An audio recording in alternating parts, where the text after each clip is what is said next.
Tinubu government has trapped Inec. Amopitan cannot give Nigerians free, fair election. Sowore. I also think Amopitan will not give us free and fair election.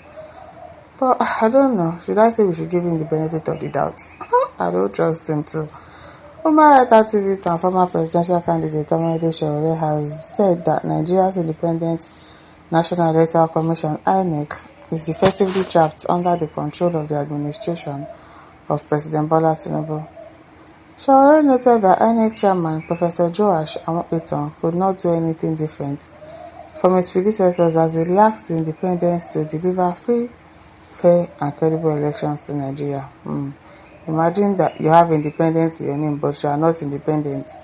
Speaking at the LGA News Leadership Dialogue program on Friday, Sowore said that the structure of Nigeria's electoral system makes it nearly impossible for any INEC chairman to operate independently of the ruling government.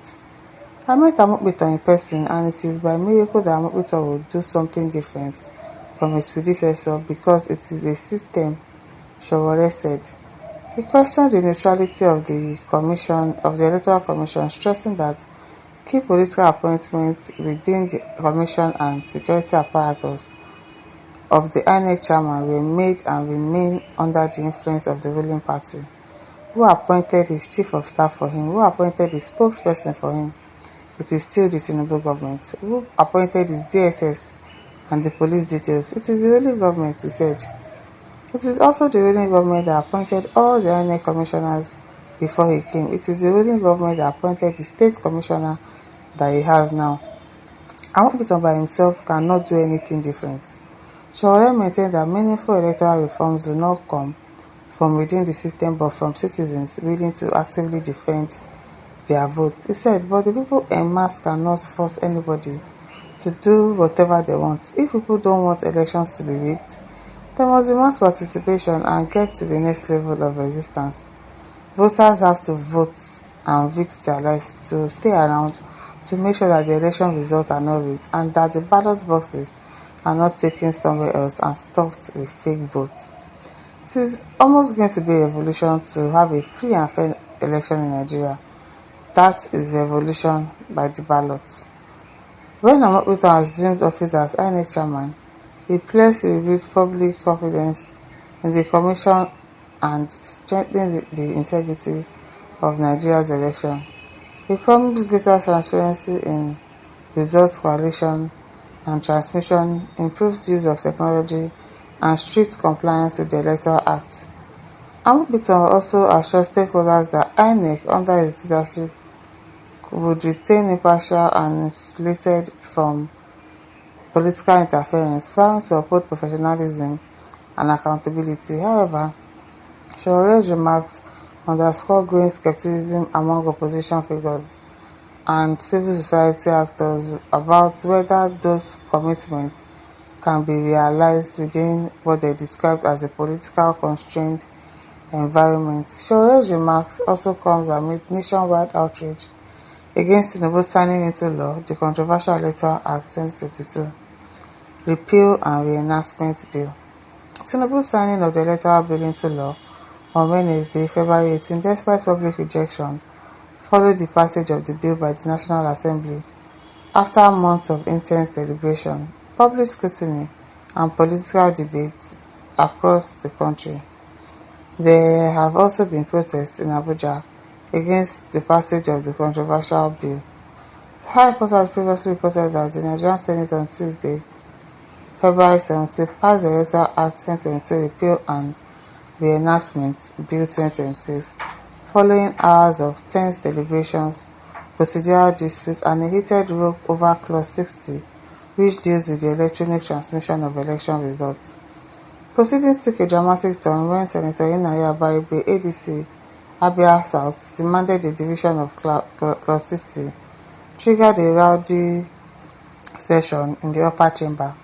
However, the demand immediately split the chambers and exposed deep divisions among lawmakers and over the future of electronic voting processes in Nigeria.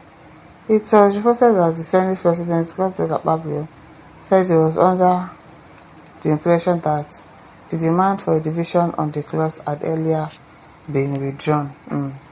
It is well. Olusegun says, can you prove it? If you are arrested, can you prove it? It says, sure, go on about chop. Emmanuel Ayeni says, you are right, sir. Someone elected by the president is not working alone. Exactly. That's just it. But let's just give him the benefit of the doubt, shall. Maybe he's the change that we are expecting. Maybe God will enter into him and he will actually do the right thing. Let's just say Isaac Aude says, stop assuming and let's see what the election will be like before concluding. Ademola says, we can as well use June 12 method. Omokoro says, stay at home is the second thing. Make you enjoy yourself that day. Seth Abubakar says, when Council of Islamic Affairs raised this alarm, many people were indifferent. No, those ones are saying that because he's not a Muslim, that is why they don't want him there. No, you can't say because this person is not a Muslim, you don't want him to be the Inec chairman. Hilary says, the voters will guard their vote and insist on the announcement at the polling units. There is nothing Inec can do. Sophia says, but Sowore will contest nonetheless. I wonder why people participate in games they believe has been rigged against them. Then Eli says, what is the issue on ground? Is it not an election among contenders? Is it not certain that among all one must emerge the victor? Must you say one among all must not win? When every contender has their followers, allow followers to vote when the time comes. Winner among the contenders is one who has overall majority. Must the incumbent be removed by force by fire? Where they did that in first instance, fought back and won back a second term. Is there today shaking the whole world? Let everyone go to the field and convince to vote for whoever they like. Some people have forgotten that appoints leaders for his people. Let's work, watch and pray. Oh, we don't hear you. Barrister Michael said, when the time comes, we will tell them that 2027 is not 2023. All we pray for is for B to be on the ballot as ADC presidential candidates. Okay. August says, implement cyber policing for the election process, including online voting and the reporting of results. Mayor said this is one of the reasons Goodluck Ebele Jonathan remains the best out of all politicians in Nigeria, a true democratic leader. He elected an Inec chairman that threw him out of office, in which no politician that can try that. God bless you, sir, now and forever. Ojota will say Sowore is right because Inec chairman said that he's not going to guarantee real-time transition of FCT local government election. Because that's what his ogas told him to do. It is well, my listeners, don't forget to like, to share, to subscribe. Thank you for listening. See you some other time. Bye.